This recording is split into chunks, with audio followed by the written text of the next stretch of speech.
রাত ১টায় হঠাৎ বৃষ্টি শুরু। ছাদ থেকে কাপড় নামাতে গিয়ে দুজনেই ভিজে গেলাম।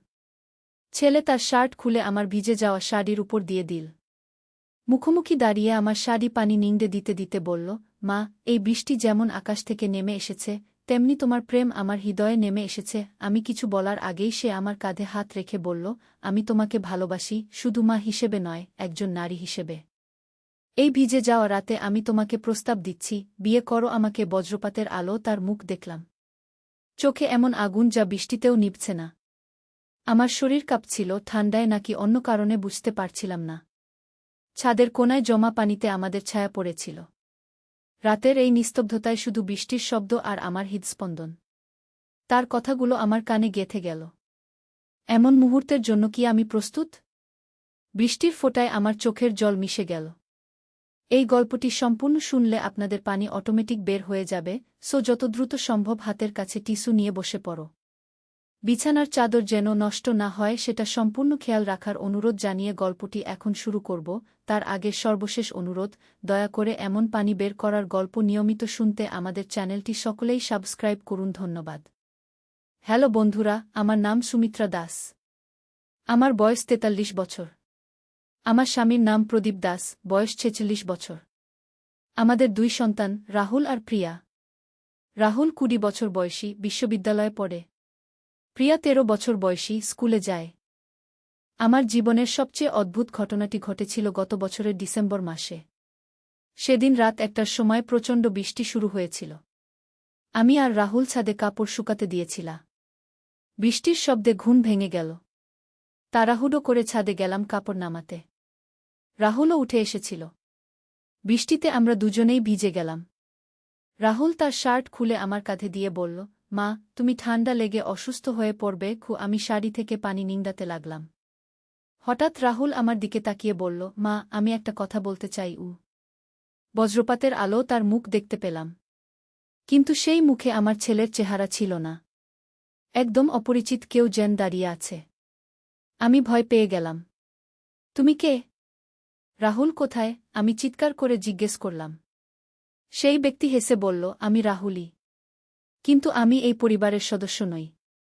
আমি এসেছি অনেক দূর থেকে। কি? তার কথা শুনে আমার মাথা ঝিমঝিম করতে লাগল। আমার আসল নাম কবির। আমি একজন সময় ভ্রমণকারী। তোমাদের ছেলে রাহুল এখন নিরাপদে আছে। আমি তার শরীর ধার নিয়েছি শুধুমাত্র তোমাদের একটি বার্তা দেওয়ার জন্য। আমি তো পুরোপুরি হতভম্ব হয়ে গেলাম। এসব কি বলছে এই ছেলে? কি বার্তা? আমি কাঁপা গলা জিজ্ঞেস করলাম। কবির বলল, তোমাদের পরিবারের সাথে একটি প্রাচীন রহস্যের সম্পর্ক আছে। তোমাদের পূর্বপুরুষরা ছিলেন এক গুপ্ত সংগঠনের সদস্য। সেই সংগঠন রক্ষা করত একটি বিশেষ শক্তির উৎস। যুগ যুগ ধরে সেই শক্তি লুকিয়ে রাখা হয়েছে। কিন্তু এখন সময় এসেছে সেটি ব্যবহার করার। আমি ভাবলাম, হয় এই ছেলে পাগল হয়ে গেছে, নয়তো আমি স্বপ্ন দেখছি। কিন্তু তার কথার মধ্যে এমন কিছু ছিল যা আমাকে বিশ্বাস করতে বাধ্য করল। কবির আবার বলল, তোমার দাদির লেখা একটি ডায়েরি আছে। সেটি খুঁজে বের করো। সেই ডায়েরিতে সব গোপন তথ্য লেখা আছে। আমাদের এই পরিবারের উপর একটি বিশেষ দায়িত্ব এসে পড়েছে। বৃষ্টি আরও জোরে হতে লাগল। আমি কবিরের কথা শুনতে শুনতে ভাবছিলাম, আমার দাদি মারা যাওয়ার সময় একটি পুরানো বাক্স রেখে গিয়েছিলেন। সেই বাক্সে কি ছিল আমি কখনো খুলে দেখিনি। তোমার দাদি মৃত্যুর আগে কি বলেছিলেন মনে আছে? কবির জিজ্ঞেস করল। আমার মনে পড়ে গেল, দাদি শেষ দিনে বলেছিলেন, সুমিত্রা, আমাদের পরিবারের একটি গুরুত্বপূর্ণ গোপনীয়তা আছে। সময় এলে তুমি সব জানতে পারবে। তখন আমি ভেবেছিলাম বৃদ্ধ বয়সের কথাবার্তা। কবির বলল, এখন সেই সময় এসেছে। তুমি যদি এই রহস্যের সমাধান না করো, তাহলে তোমার পুরো পরিবার বিপদে পড়বে। হঠাৎ একটা প্রচণ্ড বজ্রপাত হল। আলো চলে গেল। অন্ধকারে আমি শুনতে পেলাম কবিরের কণ্ঠস্বর, আমার সময় শেষ। রাহুল ফিরে আসছে। কিন্তু মনে রেখো, ৩ দিনের মধ্যে সেই ডায়েরি খুঁজে বের করতে হবে। নইলে এই রহস্য চিরকালের জন্য হারিয়ে যাবে। আবার বজ্রপাত। এবার আলো এলে দেখি রাহুল অজ্ঞান হয়ে পড়ে আছে। আমি তাড়াতাড়ি তাকে কোলে নিয়ে নিচে নামলাম। রাহুলের জ্ঞান ফিরলে সে বলল, মা, আমি কিভাবে ছাদে এলাম? আমার তো মনেই নেই। আমি তাকে কিছু বললাম না। পরের দিন সকালেই আমি দাদির পুরানো বাক্স খুঁজে বের করলাম। বাক্সের ভেতর একটি চামড়ার মলাটের ডায়েরি পেলাম। ডায়েরির প্রথম পাতায় লেখা চন্দ্রবংশের গোপন ইতিহাস। পড়তে শুরু করলাম। জানলাম আমাদের পরিবার আসলে একটি প্রাচীন রাজবংশের বংশধর। আমাদের পূর্বপুরুষরা একটি বিশেষ রত্ন রক্ষা করতেন। সেই রত্নের ক্ষমতা দিয়ে সময় নিয়ন্ত্রণ করা যায়। কিন্তু এই ক্ষমতা অপব্যবহার হলে পৃথিবীতে বিপর্যয় নেমে আসবে। ডায়েরিতে একটি ম্যাপও ছিল। সেই ম্যাপ অনুযায়ী রত্নটি লুকানো আছে আমাদের বাড়ির পেছনের বাগানে একটি পুরানো আমগাছের নিচে। আমি প্রদীপকে সব বললাম। প্রথমে সে বিশ্বাস করল না। কিন্তু ডায়েরিটা দেখে সেও অবাক হয়ে গেল। ডায়েরিতে আমাদের পরিবারের অনেক পুরানো ছবিও ছিল। এমনকি আমার দাদার দাদার ছবিও। রাহুল আর প্রিয়াকেও আমরা সব বললাম। তারা শুরুতে রোমাঞ্চিত হলেও পরে ভয় পেয়ে গেল। রাহুল বলল, মা, কবির নামে সেই লোক আবার আসতে পারে কি? আমরা সিদ্ধান্ত নিলাম রত্নটি খুঁজে বের করব। সেই রাতেই আমরা সবাই মিলে বাগানে গেলাম। আমগাছের নিচে খোঁড়াখুঁড়ি শুরু করলাম। প্রায় 3 ফুট খোঁড়ার পর একটি ধাতুর বাক্স পেলাম। বাক্স খুলতেই একটি নীল রঙের রত্ন দেখতে পেলাম। রত্নটি নিজে থেকেই আলো দিচ্ছিল। আমরা সবাই মুগ্ধ হয়ে তাকিয়ে রইলাম। হঠাৎ রাহুলের মুখ আবার পরিবর্তন হল। কবির ফিরে এসেছে। সে বলল, তোমরা রত্ন পেয়ে গেছ। এখন তোমাদের দায়িত্ব হল এটি রক্ষা করা। কিন্তু সাবধান, অনেক শত্রু এই রত্নের খোঁজে আছে কি? প্রদীপ জিজ্ঞেস করল, কিভাবে রক্ষা করব? কবির বলল, প্রতি পূর্ণিমা রাতে এই রত্ন সক্রিয় হয়। সেই সময় তোমাদের একজনকে এর কাছে পাহারা দিতে হবে। আর যদি কোনো অপরিচিত ব্যক্তি এই রত্নের কাছে আসার চেষ্টা করে, তাহলে একটি বিশেষ মন্ত্র বলতে হবে। কবির আমাদের সেই মন্ত্র শেখাল। তারপর বলল, আমি আর ফিরে আসব না। এখন থেকে তোমাদেরই দায়িত্ব। রাহুল আবার অজ্ঞান হয়ে পড়ল। জ্ঞান ফিরলে সে আর কিছু মনে করতে পারল না। সেই রাত থেকে আমাদের জীবন পুরোপুরি বদলে গেল। আমরা নিয়মিত রত্নটির দেখাশোনা করতে লাগলাম। প্রতি পূর্ণিমায় আমাদের মধ্যে একজন না একজন রত্নের কাছে থাকি। প্রথম পূর্ণিমার রাতে একটি অদ্ভুত ঘটনা ঘটল। রত্ন থেকে একটি নীল আলো বের হয়ে আকাশের দিকে গেল। সেই আলো দেখে মনে হচ্ছিল যেন কেউ আকাশে একটি চিঠি পাঠাচ্ছে। দ্বিতীয় পূর্ণিমার রাতে আমরা দেখলাম বাগানে 3 জন অপরিচিত ব্যক্তি ঢুকেছে। তারা কালো পোশাক পরেছিল। আমি তাড়াতাড়ি সেই মন্ত্র বললাম। মন্ত্র বলার সাথে সাথে রত্ন থেকে একটি শক্তিশালী আলো বের হল। সেই আলোর তাপে 3 জনই পুড়ে ছাই হয়ে গেল। এভাবে মাস 3 কেটে গেল। হঠাৎ একদিন দেখি প্রিয়া অসুস্থ হয়ে পড়েছে। ডাক্তাররা বলল তার শরীরে একটি অদ্ভুত শক্তি কাজ করছে। এই শক্তি রত্নের প্রভাব। আমরা বুঝলাম রত্নের কাছাকাছি থাকার কারণে আমাদের পরিবারের মধ্যে পরিবর্তন আসছে। রাহুলও কিছু অস্বাভাবিক ক্ষমতা পেয়েছে। সে অন্যের মনের কথা শুনতে পারে। একদিন রাহুল আমাকে বলল, মা, আমি একটি দর্শন পেয়েছি। আমাদের রত্নটি চুরি হয়ে যাবে। এবং চোর হবে আমাদের পরিবারেরই কেউ। আমি তো অবাক হয়ে গেলাম। কে চুরি করবে? রাহুল বলল, আমি স্পষ্ট দেখিনি। কিন্তু সেই ব্যক্তির হাতে আমাদের পারিবারিক আংটি ছিল। আমাদের পারিবারিক আংটি শুধুমাত্র প্রদীপের কাছে আছে।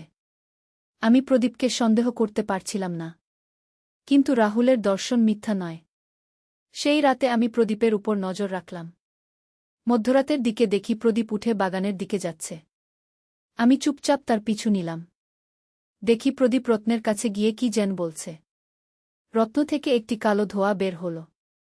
সেই ধোঁয়া প্রদীপের শরীরে ঢুকে গেল। আমি বুঝলাম প্রদীপ কোনো শয়তানি শক্তির প্রভাবে পড়েছে। আমি তাড়াতাড়ি সেই মন্ত্র বলতে শুরু করলাম। মন্ত্রের প্রভাবে প্রদীপের শরীর থেকে সেই কালো ধোঁয়া বের হয়ে গেল। প্রদীপ অজ্ঞান হয়ে পড়ল। জ্ঞান ফিরলে সে কিছুই মনে করতে পারল না। কিন্তু আমি বুঝে গেলাম এই রত্ন শুধু ভাল শক্তিই দেয় না, মন্দ শক্তিও আকর্ষণ করে। পরের দিন আমি সবাইকে ডেকে বললাম, আমরা এই রত্ন এখানে রাখতে পারব না। এটি আমাদের পরিবারের জন্য বিপজ্জনক হয়ে উঠছে। রাহুল বলল, তাহলে কি করব মা? আমি ডায়েরিটা আবার পড়লাম। দেখলাম আমার দাদি লিখেছেন, যদি কখনো রত্ন বিপজ্জনক হয়ে ওঠে, তাহলে এটি ফিরিয়ে দিতে হবে সেই স্থানে যেখান থেকে এটি এসেছিল। আমি পরের পাতায় দেখলাম রত্নটি এসেছিল হিমালয়ের একটি গুপ্ত মন্দির থেকে। সেই মন্দিরের ঠিকানাও লেখা ছিল। আমরা সিদ্ধান্ত নিলাম হিমালয়ে যাব। কিন্তু এটি একটি বিপজ্জনক যাত্রা হবে। রাহুল বলল, মা, আমি একা যাব। তোমরা সবাই এখানে থাকো গো। আমি বললাম, না, আমরা সবাই একসাথে যাব। এটি আমাদের পারিবারিক দায়িত্ব। আমরা পরের সপ্তাহেই হিমালয়ের উদ্দেশ্যে রওনা দিলাম। সাথে নিয়ে গেলাম রত্ন আর ডায়েরি। যাত্রাপথে অনেক বিপদের সম্মুখীন হলাম। পার্বত্য অঞ্চলে একবার আমাদের গাড়ি নষ্ট হয়ে গেল। রাতে বনে থাকতে হল। সেই রাতে কিছু বন্যপশু আক্রমণ করেছিল। কিন্তু রত্নের শক্তিতে আমরা রক্ষা পেয়েছিলাম। অবশেষে আমরা সেই মন্দিরে পৌঁছালাম। মন্দিরটি খুবই পুরানো। দেখে মনে হচ্ছিল 1000 বছরের পুরানো। মন্দিরের দরজায় একই ধরনের কিছু মন্ত্র লেখা ছিল যা আমরা ডায়েরিতে দেখেছিলাম। মন্দিরে ঢুকতেই দেখলাম একজন সন্ন্যাসী বসে আছেন। তিনি আমাদের দেখে বললেন, তোমরা এসেছ? আমি অপেক্ষা করছিলাম। আমি অবাক হয়ে জিজ্ঞেস করলাম, আপনি কিভাবে জানলেন আমরা আসব?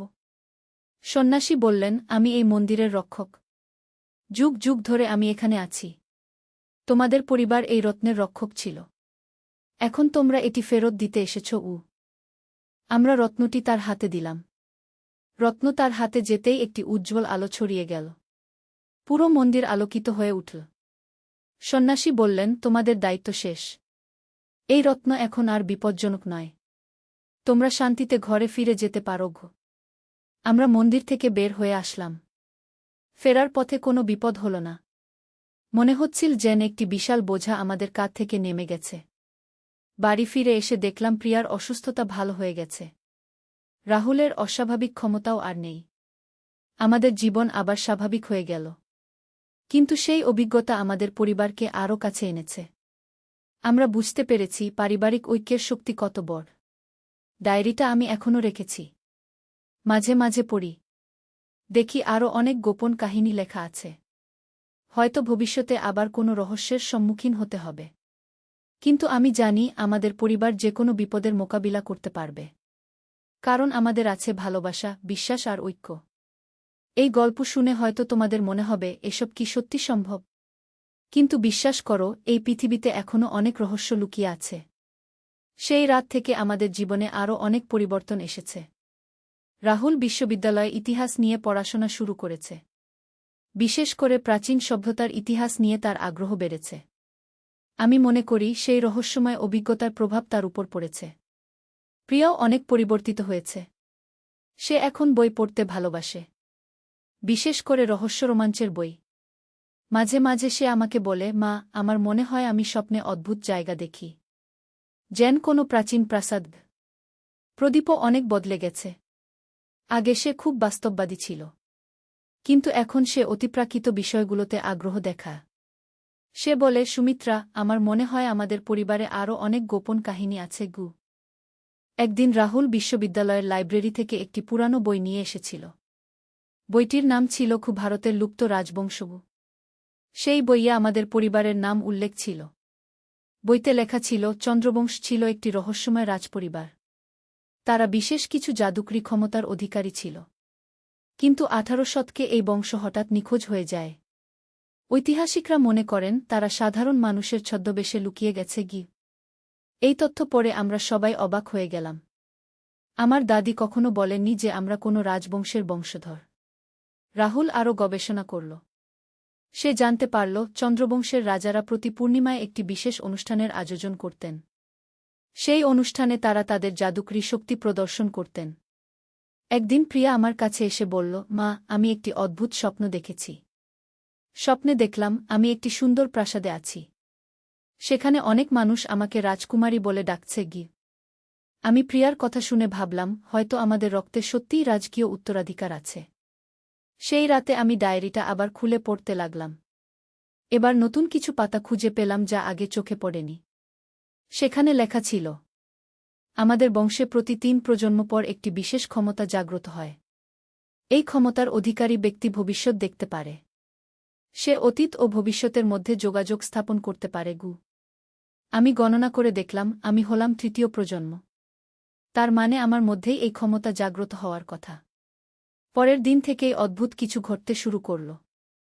আমি মানুষের মনের কথা শুনতে পারছিলাম। দোকানে গিয়ে দেখি দোকানদার কি ভাবছে তা বুঝতে পারছি। একদিন রাস্তায় হাঁটার সময় দেখলাম একটি দুর্ঘটনা ঘটতে যাচ্ছে। আমি চিৎকার করে সবাইকে সাবধান করে দিলাম। সত্যিই সেই দুর্ঘটনা ঘটল, কিন্তু কেউ আহত হল না। আমার এই অস্বাভাবিক ক্ষমতার কথা পরিবারের সবাই জান। রাহুল বলল, মা, তুমি একজন বিশেষ মানুষ হয়ে উঠেছ। কিন্তু এই ক্ষমতা নিয়ে আমি চিন্তায় পড়ে গেলাম। কারণ ডায়েরিতে আরও লেখা ছিল, এই ক্ষমতা অপব্যবহার করলে বিপদ হয়। এটি শুধু মানুষের উপকারের জন্য ব্যবহার করতে হয়। একদিন আমাদের পাড়ার মিসেস গুপ্তা এসে বললেন, সুমিত্রা, আমার মেয়ে কলকাতায় চাকরির জন্য গেছে। 3 দিন ধরে তার কোনো খবর নেই। তুমি কি বলতে পারবে সে কোথায়? আমি তার কথা শুনে চোখ বন্ধ করে মনোযোগ দিলাম। হঠাৎ দেখতে পেলাম তার মেয়ে একটি হাসপাতালে আছে। সে একটি ছোট দুর্ঘটনায় পড়েছে। আমি মিসেস গুপ্তাকে সেই হাসপাতালের নাম বললাম। পরের দিন তিনি খুশি হয়ে এসে বললেন, সত্যিই আমার মেয়ে সেই হাসপাতালে ছিল। একটি সাইকেল দুর্ঘটনায় পড়েছিল। এভাবে আমার ক্ষমতার কথা পুরো এলাকায় ছড়িয়ে গেল। মানুষ আমার কাছে তাদের সমস্যার সমাধান চাইতে আসতে লাগল। কিন্তু একদিন একটি সমস্যা হল। আমাদের পাড়ার রহিম সাহেব এসে বললেন, সুমিত্রা আপা, আমার ব্যবসায় অনেক লোকসান হচ্ছে। আপনি কি বলতে পারবেন কিভাবে লাভবান হওয়া যাবে? আমি তার মানসিকতা পড়তে পারলাম। সে আসলে অসৎ উপায়ে টাকা কামাতে চায়। আমি তাকে বললাম, রহিম সাহেব, সততার সাথে ব্যবসা করলে ধীরে ধীরে লাভ হবে। কিন্তু রহিম সাহেব সন্তুষ্ট হলেন না। তিনি বললেন, আপা, আপনি তো আমাকে কোনো গোপন তথ্য দিলেন না। আমি বুঝলাম মানুষ আমার ক্ষমতার অপব্যবহার করতে চায়। তাই আমি সিদ্ধান্ত নিলাম, শুধুমাত্র জরুরি ক্ষেত্রেই এই ক্ষমতা ব্যবহার করব। একদিন রাতে আমি একটি ভয়াবহ স্বপ্ন দেখলাম। স্বপ্নে দেখলাম আমাদের শহরে একটি বড় বিপদ আসছে। একটি পুরানো বিল্ডিং ধসে পড়বে। অনেক মানুষ আহত হবে। সকালে ঘুম থেকে উঠেই আমি প্রদীপকে সব বললাম। প্রদীপ বলল, তুমি পুলিশে খবর দাও। কিন্তু পুলিশ আমার কথা বিশ্বাস করবে কেন? তারা ভাববে আমি পাগল। আমি অন্য উপায় ভাবলাম। আমি সেই বিল্ডিং এর মালিকের সাথে দেখা করলাম। তার নাম করিম সাহেব। আমি তাকে বললাম, আপনার বিল্ডিং এর স্ট্রাকচার চেক করান। আমার মনে হয় কোনো সমস্যা আছে। করিম সাহেব প্রথমে রাগ করলেন। বললেন, আপনি কেন আমার বিল্ডিং নিয়ে কথা বলছেন? আমি তাকে বোঝালাম, আমি আপনার ক্ষতি চাই না। শুধু একবার ইঞ্জিনিয়ার দিয়ে দেখিয়ে নিন। করিম সাহেব অনিচ্ছায় রাজি হলেন। ইঞ্জিনিয়ার এসে দেখে বলল, এই বিল্ডিং এর ভিত্তিতে মারাত্মক ফাটল আছে। এটি যে কোনো সময় ধসে পড়তে পারে। করিম সাহেব তাড়াতাড়ি বিল্ডিং খালি করিয়ে দিলেন। 3 দিন পর সত্যিই সেই বিল্ডিং ধসে পড়ল। কিন্তু কেউ আহত হল না। এই ঘটনার পর আমার খ্যাতি আরও বেড়ে গেল। কিন্তু আমি বুঝতে পারলাম এই ক্ষমতা একটি বড় দায়িত্ব। রাহুল একদিন বলল, মা, তুমি এই ক্ষমতা নিয়ে একটি বই লিখতে পারো। অনেক মানুষের উপকার হবে। আমি ভাবলাম হয়তো রাহুলের কথা ঠিক। আমি একটি ডায়েরি শুরু করলাম। সেখানে আমার সব অভিজ্ঞতা লিখতে লাগলাম। একদিন প্রিয়া স্কুল থেকে এসে বলল, মা, আমাদের স্কুলে একটি প্রতিযোগিতা হবে। যে বাচ্চারা তাদের পরিবারের অদ্ভুত কাহিনী বলবে তারা পুরস্কার পাবে। আমি প্রিয়াকে বললাম, তুমি আমাদের পরিবারের গল্প বলতে পারো। কিন্তু সবাইকে বিশ্বাস করাতে হবে না। প্রিয়া প্রতিযোগিতায় অংশ নিল। সে আমাদের পরিবারের রহস্যময় কাহিনী বলল। জাজরা তার গল্প খুব পছন্দ করলেন। প্রিয়া প্রথম পুরস্কার পেল। এভাবে আমাদের পরিবারের গল্প ছড়িয়ে পড়তে লাগল। কিছু মানুষ বিশ্বাস করল, কিছু করল না। একদিন একজন সাংবাদিক আমাদের বাড়িতে এলেন। তিনি বললেন, আমি আপনাদের পরিবারের গল্প নিয়ে একটি প্রতিবেদন লিখতে চাই। প্রদীপ রাজি হল না। সে বলল, আমরা বিখ্যাত হতে চাই না। কিন্তু আমি ভাবলাম হয়তো আমাদের গল্প অন্য কোনো পরিবারের সাহায্য করতে পারে। আমি সাংবাদিকের সাথে কথা বললাম। সাংবাদিক আমাদের পুরো গল্প শুনে খুব অবাক হলেন। তিনি বললেন, এটি একটি অভূতপূর্ব কাহিনী। আমি এটি পত্রিকায় প্রকাশ করব। পত্রিকায় আমাদের গল্প প্রকাশিত হওয়ার পর অনেক মানুষ আমাদের সাথে যোগাযোগ করল। কেউ কেউ বলল তাদের পরিবারেও এরকম অদ্ভুত ঘটনা ঘটে। একজন ভদ্রলোক ফোন করে বললেন, আমার দাদুর কাছেও এরকম একটি পুরানো ডায়েরি আছে। সেখানে অনেক রহস্যের কথা লেখা। আমি বুঝলাম শুধু আমাদের পরিবারেই নয়, আরও অনেক পরিবারে এরকম গোপন কাহিনী আছে। রাহুল এখন এই বিষয় নিয়ে গবেষণা করছে। সে বিভিন্ন পরিবারের সাথে যোগাযোগ করছে। সে একটি বই লেখার পরিকল্পনা করছে। প্রিয়াও এখন বড় হয়েছে। সে বলে, মা, আমি বড় হয়ে এই রহস্যগুলো নিয়ে আরও জানতে চাই গু। আমার মনে হয় আমাদের পরিবারের এই অভিযান এখানেই শেষ নয়। হয়তো ভবিষ্যতে আরও অনেক রহস্যের সম্মুখীন হতে হবে। কিন্তু আমি জানি আমরা যে কোনো চ্যালেঞ্জ মোকাবিলা করতে পারব। কারণ আমাদের আছে পারস্পরিক বিশ্বাস আর ভালোবাসা। এই গল্পটি শুনে তোমরা হয়তো ভাববে, এসব কি সত্যি ঘটতে পারে? আমি বলবো, এই পৃথিবীতে অনেক কিছুই সম্ভব। আমাদের চারপাশে রয়েছে অসংখ্য রহস্য। তোমাদের পরিবারেও হয়তো এরকম কোনো গোপন কাহিনী লুকিয়ে আছে। একটু খোঁজ করে দেখো। তোমাদের দাদা দাদির কাছে জিজ্ঞেস করো। হয়তো তোমরাও কোনো অদ্ভুত আবিষ্কার করতে পারবে। আমার এই অভিজ্ঞতা থেকে আমি শিখেছি, পরিবারের সাথে থাকলে যে কোনো বিপদ মোকাবিলা করা সম্ভব। আর সবচেয়ে বড় কথা হল, অতিপ্রাকৃত শক্তি থাকলেও সেটি সবসময় ভালো কাজে ব্যবহার করতে হয়। আজ যখন আমি এই গল্পটা তোমাদের বলছি, তখন আমার বয়স 50 হতে চলেছে। রাহুল এখন একজন প্রতিষ্ঠিত ঐতিহাসিক হয়েছে। সে তার গবেষণার কাজে আমাদের পারিবারিক অভিজ্ঞতাকে কাজে লাগাচ্ছে। প্রিয়া এখন কলেজে পড়ে। সেও ইতিহাস নিয়ে পড়াশোনা করতে চায়। প্রদীপ এখন অবসর নিয়েছে। সে বলে, সুমিত্রা, আমাদের জীবনে যা কিছু ঘটেছে সবই একটি বিশেষ কারণে। হয়তো আমাদের কোনো বিশেষ দায়িত্ব আছে কি। আমি মাঝে মাঝে ভাবি, সেই রাতের বৃষ্টি থেকে শুরু করে আজ পর্যন্ত যা কিছু ঘটেছে সবই যেন একটি বৃত্তের মতো। একটি ঘটনা আরেকটি ঘটনার সাথে যুক্ত। কিছুদিন আগে রাহুল তার গবেষণার কাজে একটি নতুন আবিষ্কার করেছে। সে জানতে পেরেছে চন্দ্রবংশের মতো আরও কয়েকটি রাজবংশ আছে যারা এখনও গোপনে বেঁচে আছে। তারা সবাই বিশেষ কিছু ক্ষমতার অধিকারী। রাহুল বলেছে, মা, হয়তো একদিন এই সব পরিবার একসাথে মিলিত হবে। তখন একটি বড় কিছু ঘটবে। আমি জানি না ভবিষ্যতে আমাদের জন্য কি অপেক্ষা করে আছে। কিন্তু আমি প্রস্তুত। আমার পরিবার আমার পাশে আছে। আর আমাদের আছে সেই প্রাচীন জ্ঞান যা আমাদের পূর্বপুরুষরা রেখে গেছেন। কখনো কখনো রাতের বেলা আমি ছাদে দাঁড়িয়ে আকাশের দিকে তাকাই। সেই একই ছাদে যেখানে সব শুরু হয়েছিল। মনে হয় যেন কবির এখনও কোথাও আছে, আমাদের দেখাশোনা করছে। আমার বিশ্বাস, এই গল্প এখানে শেষ নয়। এটি একটি নতুন শুরু। আমার সন্তানরা, তাদের সন্তানরা, সবাই এই ঐতিহ্য বহন করবে। আর তোমরা যারা এই গল্প শুনলে, তোমাদের জীবনেও হয়তো কোনো রহস্যময় অধ্যায় অপেক্ষা করে আছে। সেই মুহূর্তের জন্য প্রস্তুত থেকো। মনে রেখো, রহস্য সবসময় আমাদের চারপাশে বিরাজমান। শুধু আমাদের চোখ খোলা রাখতে হয়, কান খোলা রাখতে হয়। আর সবচেয়ে বড় কথা, পরিবারের সাথে থাকতে হয়। এই ছিল আমার গল্প। আমার পরিবারের রহস্যময় অভিযানের কাহিনী। আশা করি তোমাদের ভালো লেগেছে। আর যদি কখনো তোমাদের জীবনে এরকম কিছু ঘটে, তাহলে ভয় পেজো না। মনে রেখো, প্রতিটি রহস্যের একটি সমাধান আছে। সত্যের আলো। একটি ইসলামিক গল্প। প্রথম অধ্যায়, অন্ধকারে আসার আলো। দিগন্তে সূর্যাস্তের লাল আভা ছড়িয়ে পড়েছে। বাগদাদের পুরাতন মহল্লার সরু গলিপথে হেঁটে যাচ্ছেন আব্দুল করিম।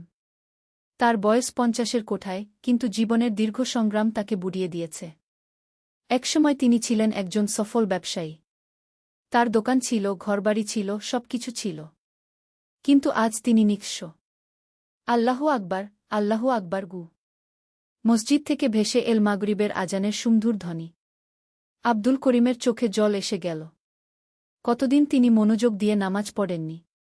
সবসময় ব্যস্ত থাকতেন ব্যবসার কাজে। মসজিদের দিকে পা বাড়ালেন তিনি। ছোট্ট একটি মসজিদ, তবে খুবই সুন্দর। দেয়ালে কোরআনের আয়াত লেখা।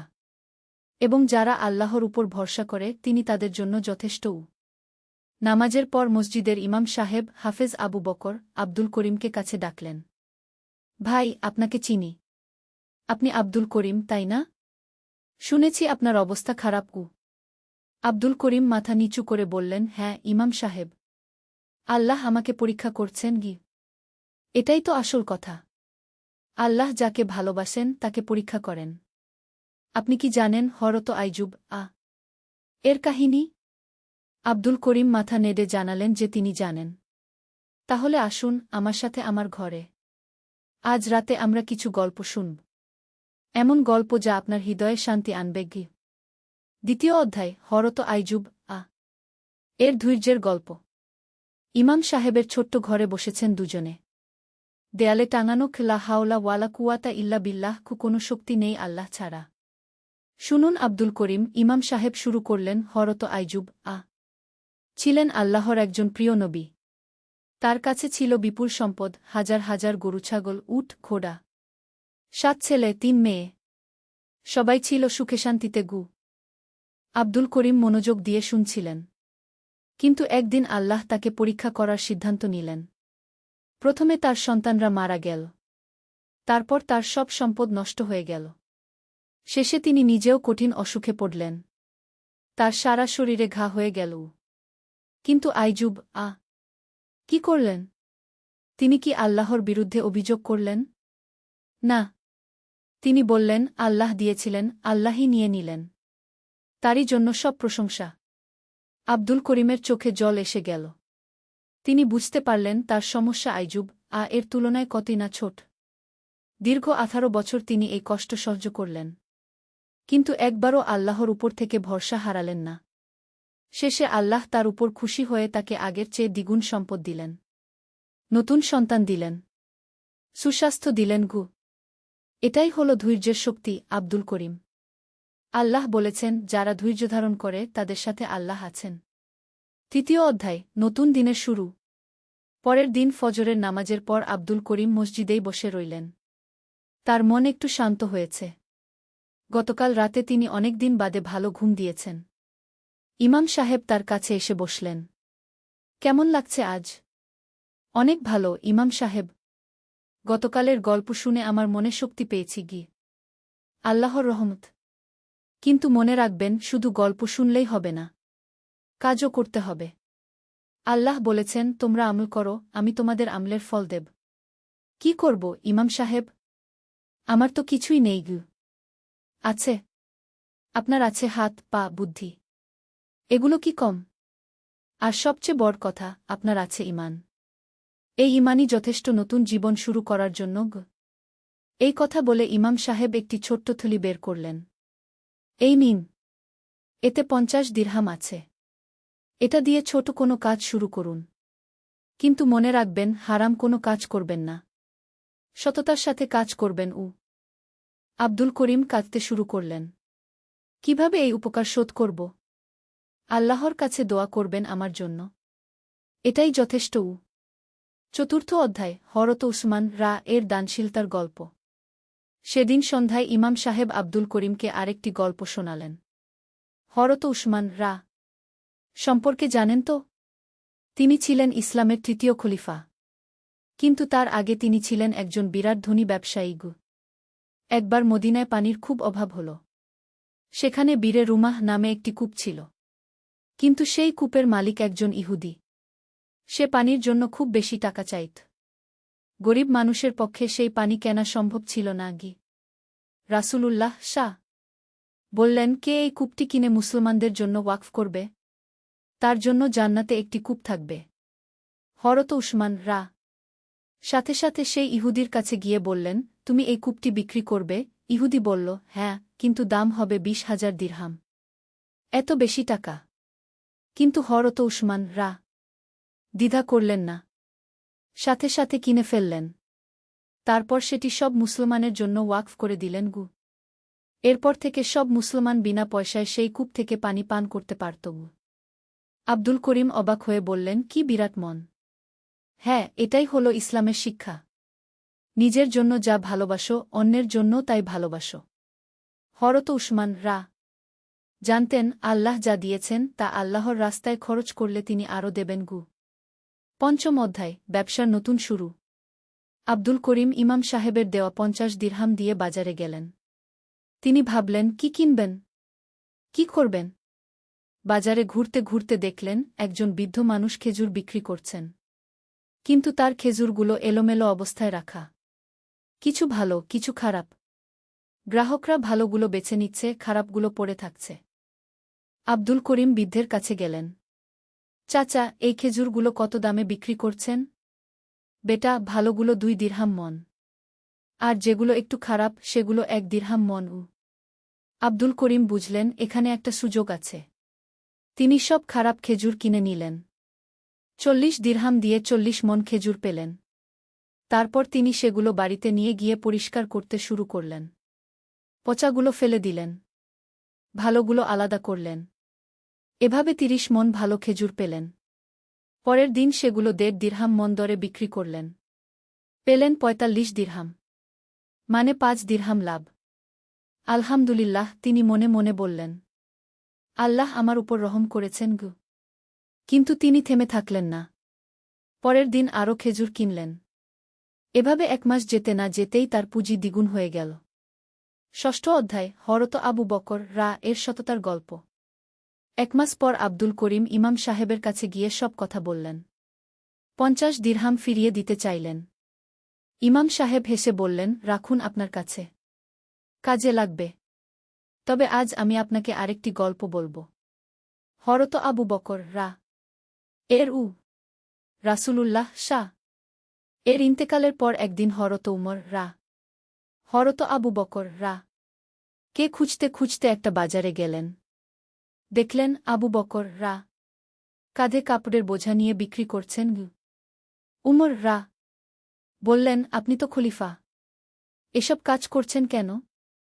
আবু বকর বললেন, তাহলে আমার পরিবারের ভরণপোষণ কে করবে? খলিফা হলেই কি পেট ভরে যাবে? উমর বললেন, বাইতুল মাল থেকে আপনার ভাতা নির্ধারণ করা হবে। এরপর সাহাবীদের পরামর্শে হযরত আবু বকর এর জন্য দৈনিক ভাতার ব্যবস্থা করা হল। কিন্তু তিনি শুধু ততটুকুই নিতেন যতটুকু তার পরিবারের প্রয়োজন। একটি পয়সাও বেশি নিতেন না। মৃত্যুর সময় তিনি বলে গেলেন, আমি যা যা নিয়েছি বাইতুল মাল থেকে সেসব হিসাব করে আমার সম্পত্তি থেকে ফেরত দিয়ে দিও। এমনকি তিনি বলেছিলেন, আমার একটা উট আছে যেটা আমি খলিফা থাকাকালীন ব্যবহার করতাম, সেটাও বাইতুল মালে ফেরত দিয়ে দিও। আব্দুল করিম অভিভূত হয়ে গেলেন। কি পরিষ্কার সততা! এটাই হল ইসলাম। আব্দুল করিম শুধু ইবাদত করলেই হবে না, জীবনের সর্বক্ষেত্রে সৎ থাকতে হবে। ব্যবসায়েও সত্যবাদী হতে হবে। সপ্তম অধ্যায়, বিপদে পড়া এক ভাইয়ের সাহায্য। ৩ মাস কেটে গেছে। আব্দুল করিমের ব্যবসা ধীরে ধীরে ভালো হচ্ছে। এখন তিনি খেজুরের পাশাপাশি খোরমাও বিক্রি করেন। একটা ছোট দোকান ভাড়া নিয়েছেন।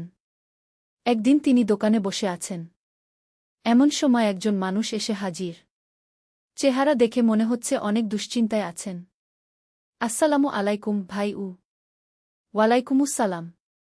বলুন, কি সেবা করতে পারি? আমার নাম আহমদ। আমি একটা গার্মেন্টসে কাজ করি। গত সপ্তাহে আমার মা খুব অসুস্থ হয়ে পড়েছেন। হাসপাতালে ভর্তি করতে হয়েছে। ডাক্তার বলেছেন অপারেশন করতে হবে। কিন্তু আমার কাছে এত টাকা নেই। আব্দুল করিমের মনে পড়ে গেল তার নিজের অসহায় দিনগুলোর কথা। কত টাকা লাগবে? ৫০০ দিরহাম। আব্দুল করিম তার টাকার হিসাব করলেন। তার কাছে আছে ৭০০ দিরহাম। তিনি দ্বিধা না করে ৫০০ দিরহাম আহমদের হাতে দিয়ে দিলেন। এই নিন।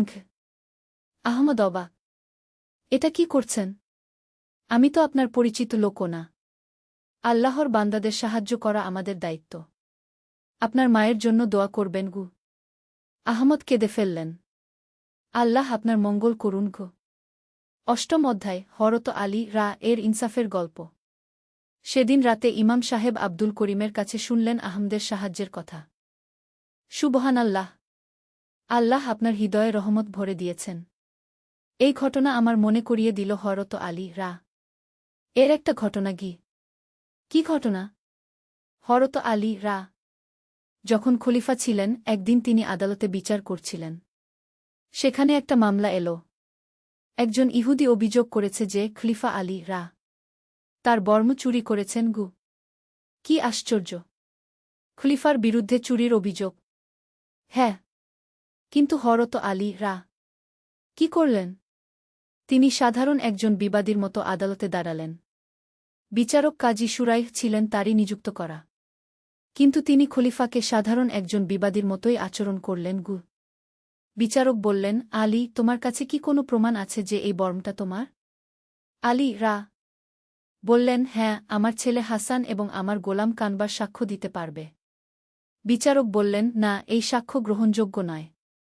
ছেলে বাবার পক্ষে এবং গোলাম মনিবের পক্ষে সাক্ষ্য দিতে পারে না। ফলে আলী মামলায় হেরে গেলেন। বর্মটা ইহুদির কাছেই থেকে গেল। কিন্তু এই ঘটনা দেখে ইহুদি এতই অভিভূত হয়ে গেল যে সে সাথে সাথেই ইসলাম গ্রহণ করল আর স্বীকার করল যে বর্মটা সত্যিই আলী রা এর।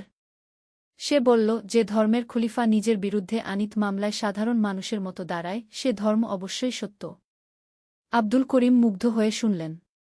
এটাই তো ন্যাজ বিচার। হ্যাঁ, ইসলাম ইনসাফের ধর্ম। ধনী গরিব শাসক প্রজা সবার জন্য একই আইন। নবম অধ্যায়, আরেকটি পরীক্ষা। 6 মাস কেটে গেছে। আব্দুল করিমের ব্যবসা বেশ ভালোভাবেই চলছে। তিনি এখন একটু আরামায়েশের জীবন যাপন করতে পারছেন। একটা ভালো বাড়িও ভাড়া নিয়েছেন। কিন্তু হঠাৎ একদিন বিপদ এল। তার প্রধান সাপ্লায়ার, যার কাছ থেকে তিনি খেজুর খোরমা কিনতেন, সে হঠাৎ দেউলিয়া হয়ে গেল। তার কাছে আব্দুল করিমের 1500 দিরহাম পাওনা ছিল। আব্দুল করিম ব্যাকুল হয়ে গেলেন। এই টাকা না পেলে তার ব্যবসা বন্ধ হয়ে যাবে। তিনি সাপ্লায়ারের বাড়িতে গেলেন। দেখলেন সে সত্যিই দেউলিয়া। তার স্ত্রী বাচ্চারা কাঁদছে। সে নিজেও কাঁদছে। ভাই, আমি জানি আপনার পাওনা আছে। কিন্তু আমার কাছে এখন কিছু নেই। আমার ব্যবসা শেষ হয়ে গেছে গু। আব্দুল করিম দেখলেন এই মানুষটি সত্যি সত্যই অসহায়। তার মনে পড়ল নিজের কষ্টের দিনগুলোর কথা। ঠিক আছে ভাই, আপনি দুশ্চিন্তা করবেন না। টাকার কথা ভুলে যান। আল্লাহ যখন চাইবেন তখন দেবেন গু। সাপ্লায়ার অবিশ্বাসের চোখে তাকিয়ে রইল। সত্যি বলছেন? হ্যাঁ, সত্যি। রাসূলুল্লাহ শাহ বলেছেন, যে ব্যক্তি কোনো দেউলিয়া ব্যক্তিকে অবকাশ দেয়া, আল্লাহ তাকে তার প্রতিটি দিনের জন্য সৎকার সোয়াব দেবেন। 10ম অধ্যায়, হরত আবু দাহদাহ রা এর আত্মত্যাগের গল্প। সেদিন রাতে আব্দুল করিম ইমাম সাহেবকে সব কথা বললেন। ইমাম সাহেব খুশি হয়ে বললেন, আল্লাহু আকবার। আপনার এই কাজ আমার মনে করিয়ে দিল হরত আবু দাহদাহ রা এর গল্প। হরত আবু দাহদাহ রা মদিনার একজন সাহাবী ছিলেন। তার ছিল বিরাট একটা খেজুর বাগান। একদিন কোরআনের একটি আয়াত নাজিল হল, তোমরা যা ভালোবাসো তা থেকে খরচ না করা পর্যন্ত তোমরা পুণ্য লাভ করতে পারবে না। এই আয়াত শুনেই হরত আবু দাহদাহ রা রাসূলুল্লাহ শাহ এর কাছে গেলেন। বললেন, ইয়া রাসূলাল্লাহ, আমার সবচেয়ে প্রিয় সম্পদ হল আমার খেজুর বাগান। আমি সেটা আল্লাহর রাস্তায় দান করে দিলাম। রাসূলুল্লাহ শাহ বললেন, আবু দাহদাহ, তোমার জন্য জান্নাতে এরকম অনেক বাগান আছে। এরপর হরত আবু দাহদাহ রা বাড়ি গিয়ে তার স্ত্রীকে বললেন, আমরা বাগান ছেড়ে চলে যাব। আমি সেটা দান করে দিয়েছি। তার স্ত্রী বললেন, কি সুন্দর কেনাবেচা। দুনিয়ার একটা বাগানের বিনিময়ে জান্নাতে অনেক বাগান। এভাবে তারা নিঃস্ব হয়ে গেলেন, কিন্তু আল্লাহর কাছে ধনী হয়ে গেলেন গু। আব্দুল করিম গভীর চিন্তায় পড়লেন।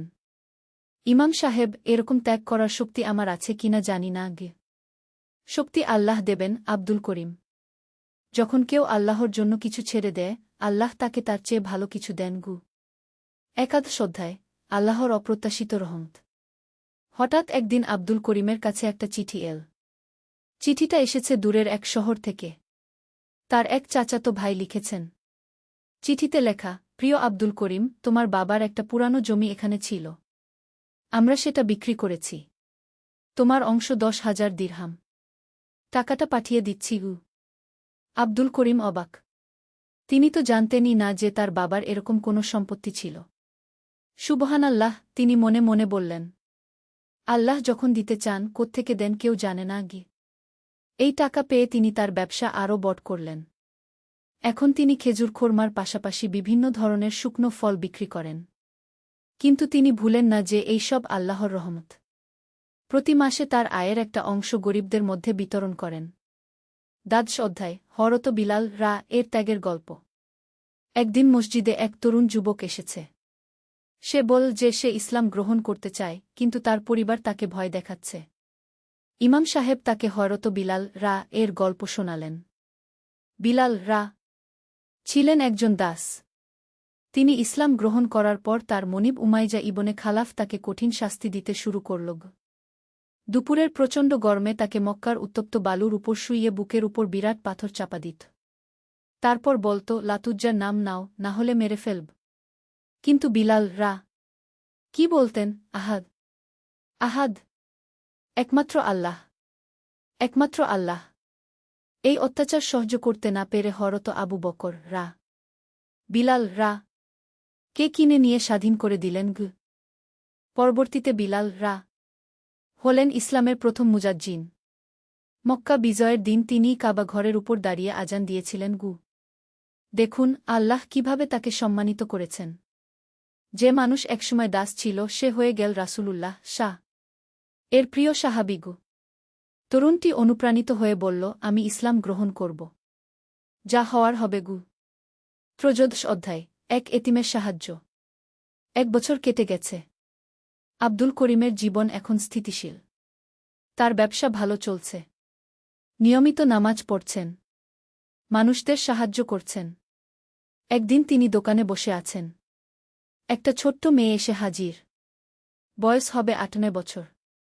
ছেঁড়া কাপড় পরা। চোখে মুখে দুশ্চিন্তার ছাপ। চাচা, আপনি কি একটু খেজুর দিতে পারবেন? আমার মা অনেক দিন ধরে অসুস্থ। কিছু খেতে পারছে না আব্দুল করিমের হৃদয় নরম হয়ে গেল। তোমার বাবা কোথায়? বাবা মারা গেছেন চাচা। এখন শুধু আমি আর মা আব্দুল করিম একটা বড় ব্যাগ ভর্তি করে খেজুর, খোরমা দিলেন। তারপর কিছু টাকাও দিলেন। তোমার মায়ের জন্য ওষুধ কিনবে। আর প্রতিদিন এসো, তোমার জন্য খাবার থাকবে মেয়েটি কেঁদে ফেল। আল্লাহ আপনার মঙ্গল করুন চাচা এরপর থেকে প্রতিদিন মেয়েটি আসত। আব্দুল করিম তাকে খাবার দিতেন। একদিন জানতে পারলেন যে মেয়েটির মা মারা গেছেন। আব্দুল করিম সিদ্ধান্ত নিলেন তিনি মেয়েটির দায়িত্ব নেবেন। তার স্ত্রী মারা যাওয়ার পর তিনি একাই থাকতেন। এখন মেয়েটি তার সাথে থাকবে। চতুর্দশ অধ্যায়, হরত উমর এর ন্যাজবিচারের গল্প। মেয়েটির নাম ফাতেমা। সে এখন আব্দুল করিমের সাথে থাকে। আব্দুল করিম তাকে দেখেন নিজের মেয়ের মতো। একদিন ফাতেমা জিজ্ঞেস করল, আব্বু, আপনি কেন আমার দেখাশোনা করেন? আমি তো আপনার মেয়ে না আব্দুল করিম তাকে কোলে নিয়ে বললেন, বেটি, ইসলামের সব মুসলমান ভাইবোন। এতিমদের দেখাশোনা করা আমাদের দায়িত্ব তারপর তিনি তাকে হরত উমর এর একটি গল্প বললেন। একবার হরত উমর রাতে মদিনার রাস্তায় ঘুরতে বের হয়েছিলেন। হঠাৎ তিনি একটা ঘর থেকে শিশুদের কান্নার শব্দ শুনলেন তিনি দরজায় টোকা দিলেন। একজন মহিলা দরজা খুলল। উমর জিজ্ঞেস করলেন, বাচ্চারা কাঁদছে কেন? মহিলা বলল, তারা ক্ষুধার্ত। কিন্তু আমার কাছে খাবার নেই। উমর সাথে সাথে বাইতুল মাল থেকে খাবার এনে দিলেন। শুধু তাই নয়, নিজ হাতে রান্না করে বাচ্চাদের খাওয়ালেন তারপর তিনি বললেন, আমার দায়িত্ব ছিল তোমাদের দেখাশোনা করা। আমি অবহেলা করেছি। আল্লাহর কাছে মাফ চাইব। এই ছিল আমাদের খলিফার চরিত্র। তিনি নিজেকে প্রজাদের সেবক মনে করতেন ফাতেমা বুঝতে পারল, তাহলে আপনিও তাই করছেন হ্যাঁ বেটি। আল্লাহ আমাদের দিয়েছেন অন্যদের সেবা করার জন্য পঞ্চদশ অধ্যায়, বিপদে মুসলিমদের একটা। 2 বছর কেটে গেছে। আব্দুল করিমের জীবন এখন সুন্দরভাবে সাজানো। ফাতেমা এখন স্কুলে যায়, পড়াশোনা করে। আব্দুল করিমের ব্যবসাও ভালো চলছে। কিন্তু একদিন শহরে খারাপ খবর এল। প্রতিবেশী এক দেশ থেকে শত্রুরা আক্রমণ করেছে। অনেক মুসলমান পরিবার ঘরবাড়ি ছেড়ে পালিয়ে এসেছে। ইমাম সাহেব মসজিদে সবাইকে ডাকলেন। ভাইয়েরা, আমাদের দিনী ভাইয়েরা বিপদে পড়েছেন। আমাদের তাদের সাহায্য করতে হবে রাসূলুল্লাহ বলেছেন, একজন মুমিনের সাথে আরেকজন মুমিনের সম্পর্ক ইমারতের ইটের মতো। একটি আরেকটিকে শক্তিশালী করে। আব্দুল করিম সাথে সাথে 1000 দিরহাম দান করলেন। অন্য মুসলিরাও সাধ্যমতো দান করলেন। শুধু তাই নয়, তিনি তার বাড়িতে একটি পরিবারকে থাকার জায়গা দিলেন। সেই পরিবারে ছিল এক বৃদ্ধ, তার স্ত্রী আর 2টি ছোট্ট নাতি। ফাতেমা প্রথমে একটু অস্বস্তি বোধ করল। কিন্তু আব্দুল করিম তাকে বুঝিয়ে বললেন, বেটি, তুমিও তো একসময় অসহায় ছিলে। আমি তোমাকে সাহায্য করেছিলাম। এখন আমাদের দায়িত্ব এই পরিবারকে সাহায্য করা ষোড়শ অধ্যায়, হরত আনাস এর সেবার গল্প। নতুন পরিবারের সাথে থাকতে থাকতে আব্দুল করিম অনেক কিছু শিখলেন। বৃদ্ধ লোকটির নাম আবু ইউসুফ। তিনি অনেক জ্ঞানী ছিলেন। একদিন আবু ইউসুফ আব্দুল করিমকে বললেন, আপনার সেবা দেখে আমার মনে পড়ে যায় হরত আনাস এর কথা গি কেন? আনাস 10 বছর ধরে রাসূলুল্লাহ এর সেবা করেছিলেন। তিনি বলতেন 10 বছরে রাসূলুল্লাহ আমাকে একবারও ধমক দেননি। কোনো কাজ করতে দেরি হলে বলেননি কেন দেরি করলাম। কোনো কাজ না করে থাকলে বলেননি কেন করলাম না। একবার আনাস রাসূলুল্লাহ এর একটা কাজ করতে গিয়ে পথে বাচ্চাদের খেলা দেখে দেরি করে ফেললেন। রাসূলুল্লাহ খুঁজতে খুঁজতে তাকে পেয়ে শুধু হেসে বললেন, আনাস, তুমি যেটা বলে পাঠিয়েছিলাম সেটা করেছ? আনাস লজ্জিত হয়ে বললেন, এখনই করছি ইয়া রাসূলাল্লাহ। এই ছিল আমাদের নবীর চরিত্র। তিনি কখনো কঠোর ভাষা ব্যবহার করতেন না। আব্দুল করিম বুঝতে পারলেন, সেবা করার অর্থ শুধু টাকা পয়সা দেওয়া নয়, ভালো ব্যবহার করাও সেবার অংশ। সপ্তদশ অধ্যায়, তাওবার শক্তি। 3 বছর কেটে গেছে। আব্দুল করিমের জীবনে অনেক পরিবর্তন এসেছে। তিনি এখন একজন সফল ব্যবসায়ী, কিন্তু তার চেয়ে বড় কথা, তিনি একজন ভালো মুসলমান হয়েছেন। একদিন তিনি নিজের অতীতের কথা ভাবছিলেন।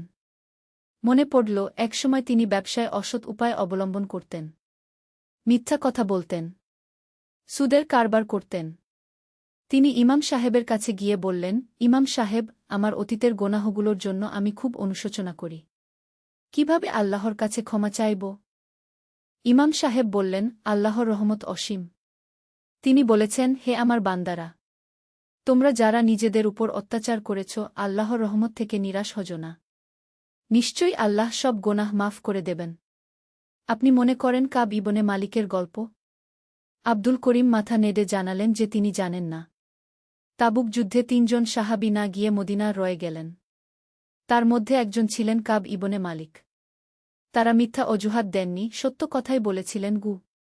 রাসূলুল্লাহ তাদের সাথে কথা বলা বন্ধ করে দিলেন। পুরো মুসলিম সমাজ তাদের বয়কট করল।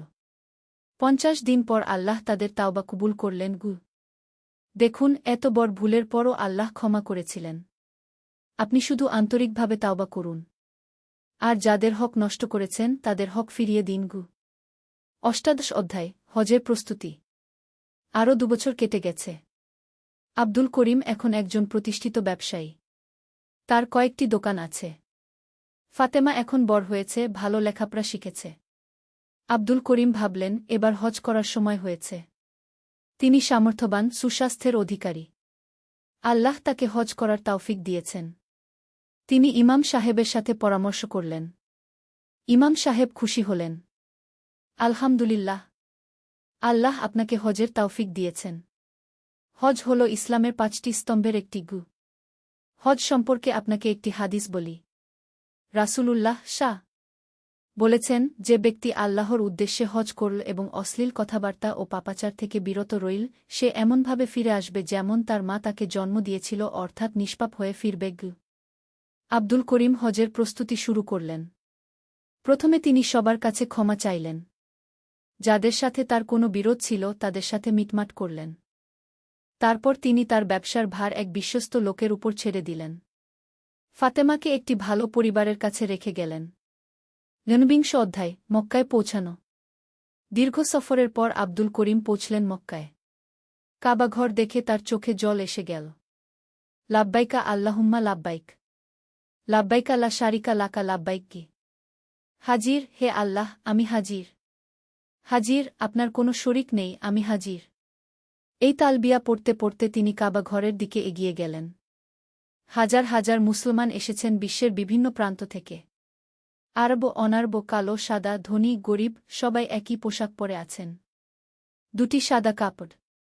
এখানে কোনো ভেদাভেদ নেই। আব্দুল করিমের মনে পড়ল হযরত ইব্রাহিম এর কথা।